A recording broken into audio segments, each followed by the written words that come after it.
तो तीसरे अध्याय में श्री सूत जी बोले कि हे श्रेष्ठ मुनियों, अब मैं आपको तीसरे अध्याय में आगे की कथा का वर्णन करता हूँ कि प्राचीन काल में उल्का मुख नाम का एक महान ज्ञानी राजा था।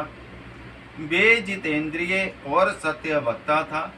प्रतिदिन मंदिरों में जाता तथा गरीबों को धन देकर उनके कष्टों को दूर करता था।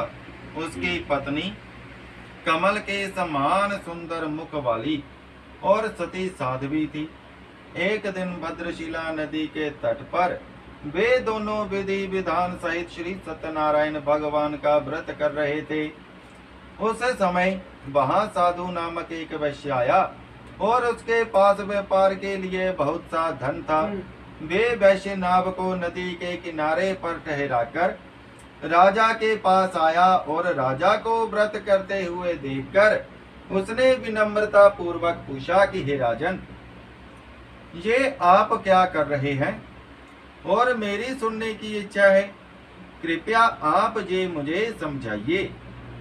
तब उल्का मुख महाराज ने वैश्य से कहा कि मैं अपने बंधु बांधवों के साथ पुत्र की प्राप्ति के लिए श्री सत्यनारायण भगवान जी का व्रत और पूजन कर रहा हूँ। राजा के वचन सुनकर साधु नामक वैश्य ने आदर से कहा कि हे महाराज, हे राजन, मुझे भी इसका संपूर्ण विधि और विधान बताइए।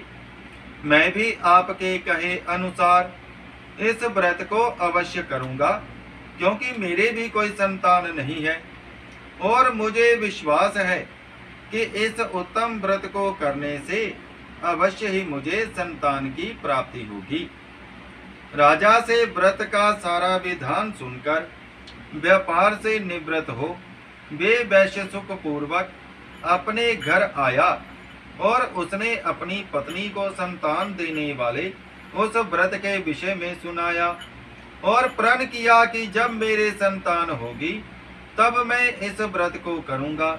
वैश्य ने ये वचन अपनी पत्नी लीलावती से भी कहे।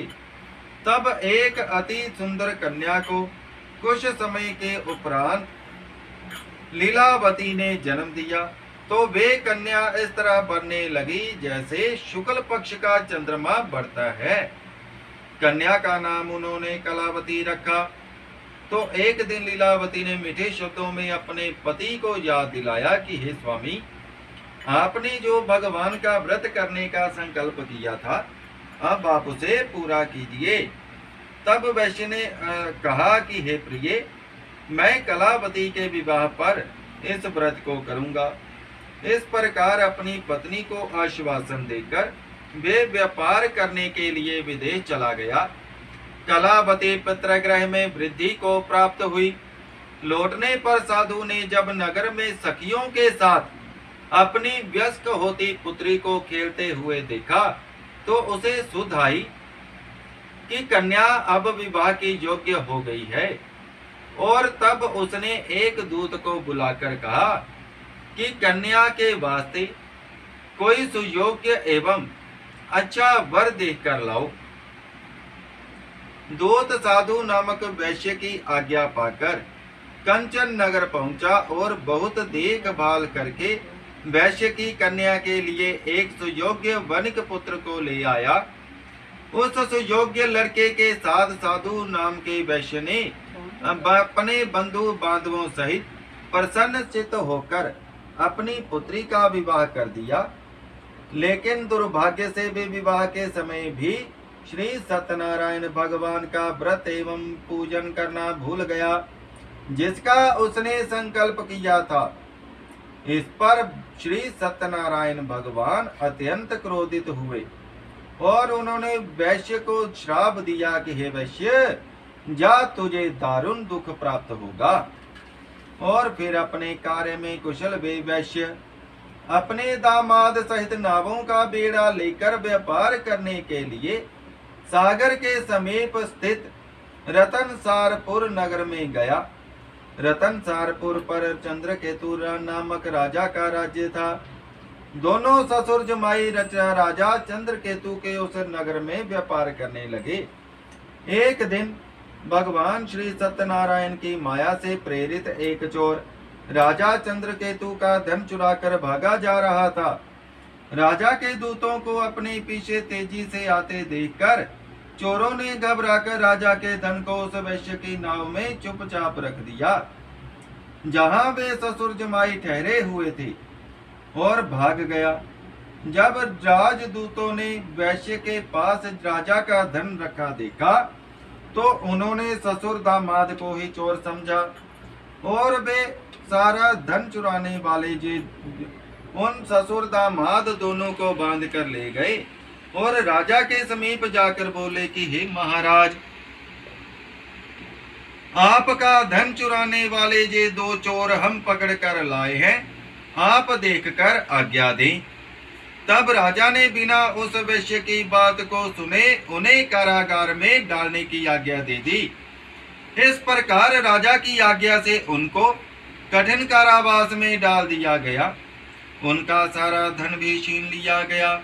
सत्यनारायण भगवान के श्राप के कारण उस वैश्य की पत्नी लीलावती व पुत्री कलावती भी घर पर बहुत दुखी हुई। उनका सारा धन चोर चुरा कर ले गए। मानसिक एवं शारीरिक पीड़ा तथा भूख प्यास से अति दुखी हो भोजन के आस में कलावती एक ब्राह्मण के घर गई। उसने ब्राह्मण को श्री सत्यनारायण भगवान का व्रत और विधि पूर्वक विधान करते देखा। उसने कथा सुनी तथा श्रद्धा पूर्वक प्रसाद ग्रहण किया। रात को घर आई।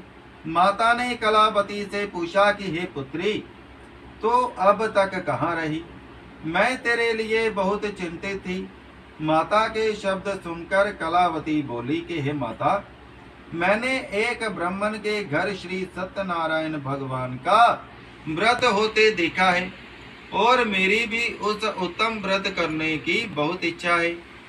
तब माता ने कन्या के वचन सुनकर श्री सत्यनारायण भगवान के पूजन की तैयारी की। उसने बंधु बांधवों सहित श्री सत्यनारायण भगवान का पूजन एवं व्रत किया और वर मांगा कि मेरे पति और दामाद अति शीघ्र ही घर पर लौट आए। साथ ही विनती की कि हे प्रभु, अगर इस हमने कोई भूल की है तो हम सबका अपराध क्षमा कीजिए। श्री सत्यनारायण भगवान इस व्रत से प्रसन्न हो गए और उन्होंने राजा चंद्रकेतु को स्वप्न में दर्शन देकर कहा कि हे राजन,